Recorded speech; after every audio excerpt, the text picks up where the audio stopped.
మహబూబ్ నగర్ జిల్లాలో బీచుపల్లిలో వరద బీభత్సానికి గ్రామాలన్నీ నీట మునిగాయి. రోడ్లు కొట్టుకుపోయాయి. దీనిపై మరిన్ని వివరాలు మా ప్రతినిధి మహాత్మా అందిస్తారు. Over to Mahatma. Thank you Hema. ప్రస్తుతం మనం జాతీయ రహదారి 7వ నెంబర్ జాతీయ రహదారి పైన ఉన్నాము. ఇది పెబ్బేరుని అలాగే బీచ్పల్లి ప్రాంతాలని కలిపే ప్రాంతంలో మనం ఇక్కడ ఉన్నాం.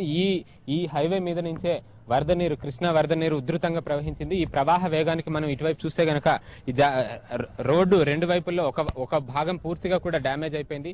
ఆ నీటి ప్రవాహ ఉధృతికి రోడ్డు అంతా కూడా కొట్టుకుపోయి కేవలం మట్టి మాత్రమే తేలింది. అటు పక్క చూస్తే గనక తారు అచ్చులంతా కూడా పెచ్చులుగా ఊడిపోయింది. అలాగే కాంక్రీట్ దిమ్మలన్నీ కూడా ఈ ప్రవాహ వేగానికి అంత దూరంగా వెళ్ళిపోయి అంటే ఇక్కడ ఎంత వేగంగా ప్రవాహం వచ్చిందన్నది మనకు అర్థమవుతుంది. దానికి తోడు అవతల వైపున మనం ఇంకా నీట మునిగిన తోటని మనం చూడవచ్చు. అలాగే కొన్ని భవనాలు కూడా మనకు కనిపిస్తున్నాయి, కరెంట్ పోల్స్ కూడా కనిపిస్తున్నాయి. ఇంకా ఉధృతి అయితే తగ్గింది కానీ ఇంకా వరద నీరు ఇంకా పూర్తిగా తగ్గుముఖం పట్టలేదని మనకి ఇక్కడ ఈ దృశ్యాలు చూస్తే స్పష్టమవుతుంది. అయితే ఇంతకు ముందు ఇదే ప్రాంతంలో దీన్నే బేస్ పాయింట్ గా చేసుకుని ఆర్మీ సైనికులు, ప్రభుత్వ అధికారులంతా కూడా అవతలి ఒడ్డు నుంచి సహాయ కార్యక్రమాలు చేపట్టారు. మరబోట్లను ఉపయోగించి నీట మునిగిన ప్రాంతాలకి, నీట మునిగిన గ్రామాలకి మరబోట్లలో వెళ్లి వారికి సహాయ కార్యక్రమాలు అందించారు.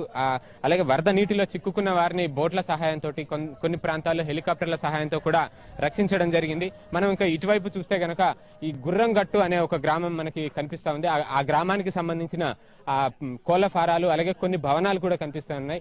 ఈ గ్రామంలోనే ఎక్కువ మంది ప్రజలు వరద నీటిలో చిక్కుకున్నట్టుగా మనకి ఈ పెబ్బేరు మండలం పరిధిలో ఈ గ్రామంలోనే ఎక్కువ మంది వరద నీటిలో చిక్కుకున్నట్టుగా తెలుస్తోంది. ఇక్కడ ఇంకా కూడా వరద నీరు ఇంకా పూర్తిగా తీసివేయలేదు. ఈ కారణం వల్ల ఇక్కడ ఉన్న తోటలు, పంట చేలు అవన్నీ కూడా నీట మునిగిపోయి ఉన్నాయి. ఈ నీటి అడుగున పంట చేలు కూడా ఉన్నట్టుగా మనకు తెలుస్తా ఉంది.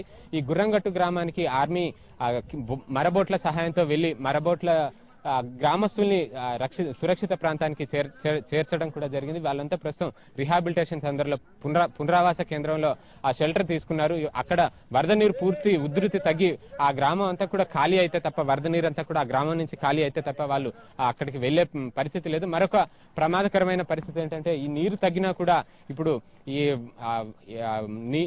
ఈ వరదలో కొట్టుకొచ్చిన మూగజీవుల శవాలు అలాగే మనుషుల మృతదేహాలు వీటి కారణంగా అంటువ్యాధులు వ్యాపించే ప్రమాదం కూడా పొంచి ఉంది. ఈ కారణం వల్ల వెంటనే వైద్య సిబ్బంది కానీ, ప్రభుత్వానికి సంబంధించిన వైద్య అధికారులు ఎవరైనా సరే తక్షణం ఈ అంటువ్యాధులు వ్యాపించకుండా ఎటువంటి చర్యలు తీసుకోవాలి, అటువంటివి కూడా తీసుకోవాల్సిన అవసరం మనకి ఇక్కడ ఇంకా స్పష్టంగా కనిపిస్తా ఉంది. Hema, thank you Mahatma.